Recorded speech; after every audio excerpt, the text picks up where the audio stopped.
Rebondissement dans l'affaire Griveaux. L'artiste russe Piotr Pawlenski s'est rendu au tribunal correctionnel de Paris ce mercredi pour atteinte à l'intimité de la vie privée. Il était accompagné de sa compagne Alexandra de Taddeo, qui a choisi un look très décalé pour l'occasion. CIST dans une tenue pour le moins étonnante, à savoir une longue robe bleue à sequins, qu'Alexandra de Taddeo s'est rendue au tribunal correctionnel de Paris ce mercredi 28 juin 2023, aux côtés de son compagnon Piotr Pawlenski, tout de noir vêtu.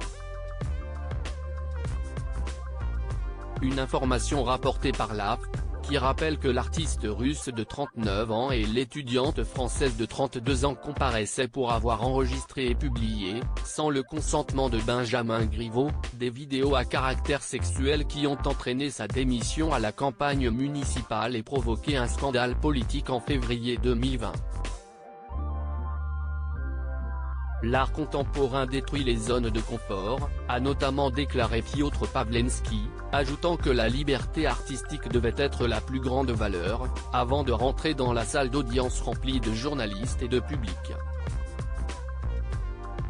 Alors que la magistrate commençait à décliner leur identité, l'artiste russe a lancé d'une voix forte: « Aujourd'hui aura lieu le jugement de mon 8e événement d'art sujet-objet, l'événement porno-politique, je serai jugé pour mélanger le style élevé et bas. » Un choix du cœur. Pendant qu'il continuait, la présidente a tenté de l'interrompre à plusieurs reprises avant de suspendre l'audience, alors que des applaudissements retentissaient. Quelques minutes plus tard, le tribunal a fait revenir à la barre Madame de Taddeo pour lui énoncer ses droits, mais Piotr Pawlenski a refusé de se lever, lançant « J'annonce la règle du silence, vous ne voulez pas m'écouter quand je voulais venir parler. CIST votre choix, la seule chose CIST que les débats doivent se dérouler dans la plus grande sérénité », a répondu la présidente. Le tribunal a résumé le dossier avant de visionner, à huis clos, des extraits des vidéos de masturbation envoyées par l'homme politique à Alexandra de Taddeo lors de leur brève relation entre mai et août 2018. Alexandra de Taddeo, aujourd'hui étudiante en histoire de l'art, a quant à elle accepté de s'exprimer. Dans une déclaration liminaire, elle a estimé que, depuis 40 mois, sa parole avait été manipulée, ridiculisée, ignorée par cette machine à broyer qu'on appelle institution judiciaire et son pendant médiatique.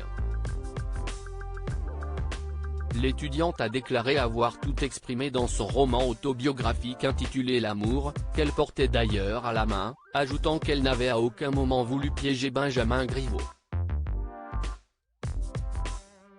Si elle a conservé certaines vidéos envoyées par l'ex-porte-parole du gouvernement, c'était pour se protéger car il s'agissait d'une relation particulièrement déséquilibrée, a-t-elle fait valoir.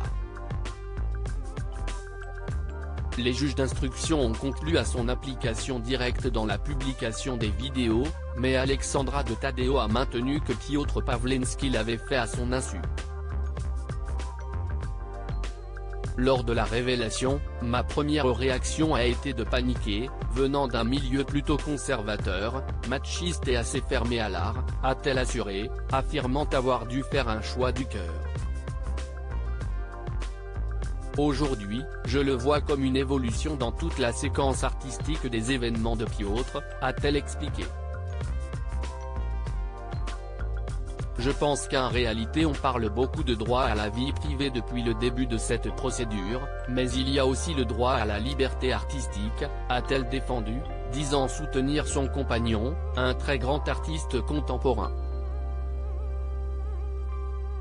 Si elle était bien présidente de l'association qui a financé le site porno-politique et a co-signé une interview de la Cicciolina, femme politique italienne et actrice de films pornographiques, Alexandra de Taddeo a répété qu'elle n'a eu qu'un rôle financier et organisationnel mais aucun rôle créatif. La prévenue a ensuite annoncé refuser de répondre aux avocats de Benjamin Griveaux, 45 ans, absent de l'audience, et à celle du parquet. Durant de longues minutes tendues, les conseils de la partie civile ont posé tout de même leurs questions, l'une après l'autre, pointant des coïncidences, d'un ton souvent ironique. Maquiller ses agissements, ses délits et ses crimes en invoquant l'art, si est une imposture. L'art, ça n'est pas fait pour avilir, pour humilier, pour abaisser. Ce n'est pas un instrument de terreur, ce n'est pas un instrument de torture, si est le contraire de cela, a lancé l'un des avocats du mari de Julia Minkowski, me Richard Malka.